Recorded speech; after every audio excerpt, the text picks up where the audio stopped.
Let's get right into it. Today, we're undertaking a deeply intense investigation into a system you interact with every single day. We're going to uncover the hidden architecture of human behavioral engineering. Because the reality is, mind manipulation didn't just vanish with the end of the Cold War. It simply became infinitely more advanced and entirely invisible.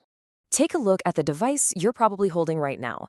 We tell ourselves these tools are just conveniences, right? Things that grant us access to the world.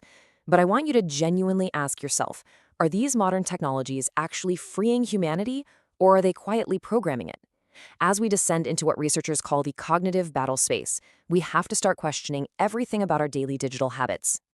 I want you to consider this quote from Tristan Harris, a former Google design ethicist. He says, "Inadvertently, whether they want to or not, they are programming people. The devices we carry around all day are not neutral tools. They're active participants in shaping our thoughts, our feelings, and our actions. They want you to use them in specific ways for long periods because ultimately, that is how they generate revenue." Which brings us to part one, the cognitive battle space. When the mind becomes the target, we really need to reframe how we look at modern screens, not as communication devices, but as the active front lines of perception warfare. The core tactic at play here is known as cognitive hacking. It's the manipulation of perception and influence of decisions by exploiting your psychological vulnerabilities. State actors and cyber proxies use these exact tactics to shape narratives, inflame social divisions, and completely erode public trust. And you know what the terrifying part is? They achieve this cognitive influence over targeted populations without writing a single line of malicious software. They literally just leverage our existing biases, like confirmation bias or authority bias, to bypass our rational differences. So the crucial takeaway here is this. The main battle space of hybrid warfare is no longer just physical land or digital servers. It's the human mind. Your attention and your emotional responses are the exact resources being targeted, harvested, and monetized. To truly grasp this, we have to look backward. Section 2. A history of mind control, from coercion to convenience. The desire of institutions to control human behavior isn't new at all. Only the methods have evolved. Look at this progression. It's a pretty chilling timeline. In the 1910s, with the rise of mass media, we saw the birth of attention engineering.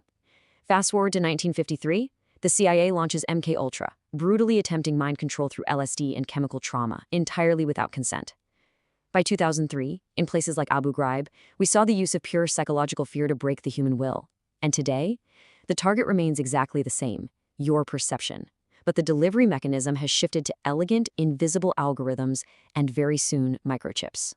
Whether it was Gerald Stanley Lee in 1910 observing how to organize the attention of men, or the Cold War Stasi spy master Marcus Wolf exploiting the emotional weaknesses of his targets through detailed psychological profiles, the end goal was identical. From the crude, non-consensual trauma of MK Ultra to today's mass influence systems, they all target the exact same thing, human cognition. The biggest difference today is that we willingly participate in it. Let's peel back the next layer. Section 3, hacking the human brain, the science of addiction. How exactly did historic behavioral engineering morph into the technology sitting in our pockets right now? While industry insiders casually refer to this as brain hacking, it's the intentional manipulation of attention to form habits by triggering the brain's reward and adrenal systems. Neurobiology is literally weaponized to bypass our rational thought. These features are meticulously designed to provoke hyperawareness, anxiety, and a persistent fear of missing out, creating deeply dependent behavior. This whole system operates on a very precise psychological loop. Step 1, the trigger. Think of a tailored push notification, creating a sudden sense of urgency. Step 2 is the variable reward, and this is key. When you open that app, you don't know if you're going to see a like, a comment, or a new video. It is totally unpredictable. This intermittent reinforcement acts exactly like a Vegas slot machine, triggering a massive release of dopamine, which leads to step 3, compulsive checking. You're caught in a dopamine-driven feedback loop, scrolling endlessly simply because your brain craves that next hit. Read this quote from Ramsey Brown. He's the founder of a neuroscience-based tech company called Dopamine Labs. He says, "You are guinea pigs in the box, pushing the button, and sometimes getting the likes." Just let the stark reality of that sink in for a second. You are part of a controlled set of experiments happening in real time across millions of people. which forces us to ask the most crucial question of this explainer. Section 4, Engineered Digital Addiction, the business of behavior. Who actually benefits from controlling this human behavior? Why are billions of dollars poured into keeping you trapped in this loop? The answer lies in the core business model of persuasive tech, which breaks down into 3 goals. First, engagement. Keep the user scrolling at all costs. Second, growth. Ensure they invite others. Third, advertisement. Generate maximum profit while that user is engaged. Your psychological manipulation isn't a glitch, and it's definitely not a byproduct. It is the fundamental blueprint. As the saying goes, if you aren't paying for the product, you are the product. Your attention is engineered, packaged, and sold. And this leads to a deeply disturbing societal consequence known as algorithmic radicalization. Content algorithms do not optimize for your well-being, and they certainly don't optimize for the truth. Research consistently shows they prioritize emotionally charged content, particularly anger, anxiety, and moral outrage. Why? Because an outraged, hyper-aroused brain engages more. Platforms intentionally serve extreme, sensational content to drive wedges between groups simply because it is vastly more profitable than calm, rational discourse. Now, we need to move this investigation into a rapidly approaching future. Section 5. The neural surveillance threat. Stepping inside the mind. Because what happens when this manipulation moves from the screen in your hand directly into the neurons of your brain? According to the Bennett Journal of Legal Studies, we are entering the era of brain-computer interfaces, or BCIs. These neurotechnologies can record your brain activity, decipher your thoughts and feelings, and eventually even actively modulate your emotional responses. The legal framework is warning us right now that without immediate adaptation, individuals will be subjected to unprecedented exploitation by entities looking to misuse neural data for financial gain, control, or just total surveillance. The ultimate threat lies in AI decoding your actual neural signals. By analyzing them through algorithms that lack any transparency, the line between human intention and technological coercion blurs entirely. As the research points out, users could be subtly steered into decisions by an interface modifying their brain's response completely without their conscious awareness.